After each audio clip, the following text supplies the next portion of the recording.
Fox கொஞ்ச நாளைக்கு முன்னாடி பார்த்தீங்கன்னா நம்ம டப் செட்டப் பண்ணியிருந்தோம். அதில் கப்பீஸ் விட்டுருந்தேன்.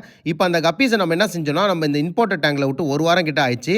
ஸோ வெயில் நல்லா அடிச்சதால தண்ணி ரொம்ப கலர் மாறி பச்சை கலர்ல போயிடுச்சு. நம்ம இம்போர்ட்டட் டேங்க்ல பார்த்தீங்கன்னா 2 ஆகாய தாமரை செடி வச்சிருந்தேன். அதை எடுத்து வச்சுட்டு நம்ம எந்த பொருளும் யூஸ் பண்ணாம கையாலே தேய்ச்சி கழுவ ஆரம்பிச்சிட்டேன். இது மூலயமா நல்லாவே அழுக்கு வெளியே வரும். தண்ணியை வெளியே ஏற்றுறதுக்கு இந்த மாதிரி ஓஸை வச்சு நம்ம ஜஸ்ட் சக் பண்ணாலே போதும், தண்ணி வெளியே வந்துடும். பாதி தூரம் தண்ணி வெளியே எடுத்துட்டு இந்த பாசியெல்லாம் பாருங்க எவ்வளவு அழுக்கா இருக்கு, எவ்வளவு கலர் மாறி இருக்குன்னு. இந்த ப்ராசஸை பார்த்தீங்கன்னா மீனை வெளியே எடுக்காம உள்ளே டேங்க்லேயே வச்சு இந்த வேலையை பார்க்குறேன். இது ஒன்றும் பிரச்சனையே கிடையாது. இந்த மாதிரி அழுக்கெல்லாம் தேய்ச்சி அந்த தண்ணியிலே வச்சு வெளியே எடுத்துட்டு அதுக்கப்புறம் நம்ம புது பக்கெட்ல தண்ணி எடுக்க ஆரம்பிச்சிட்டோம். தண்ணியை ஒரு பக்கெட் ஃபில் பண்ணி வைக்க ஆரம்பிச்சிட்டேங்க. நெக்ஸ்ட் பாத்தீங்கன்னா நம்ம உள்ள அடியில் உள்ள அழுக்கெல்லாம் இந்த மாதிரி பைப்பாலே எடுக்கிறோம். சில பேருக்கு ஒரு யோசனை இருக்கும், என்னடா இந்த மீன் உள்ளே வச்சு கிளீன் பண்றாப்லன்னு.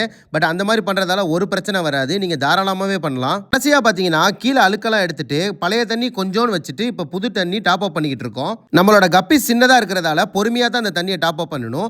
அதுக்கப்புறம் பாத்தீங்கன்னா கொஞ்சோன்னு கல் உப்பு ஆட் பண்ணிக்கிட்டேன். ஃபைனலா பாத்தீங்கன்னா நம்ம தண்ணியை ஃபில் பண்ணி முடிச்சாச்சு. மேல உள்ள பிளான்ட்டை எடுத்து உள்ள வச்சாச்சு. வெளியே தண்ணி இருந்ததால வட்டு வட்டா தெரியும், அது நல்லா தொடச்சி எடுத்துட்டோம் நம்ம டவலை வச்சு. இப்போ நம்ம வீடியோட எண்டிங்க்கு வந்தாச்சு. பாருங்க கப்பீஸ்லாம் எவ்வளவு ஹெல்த்தியா நல்லா இருக்குன்னு.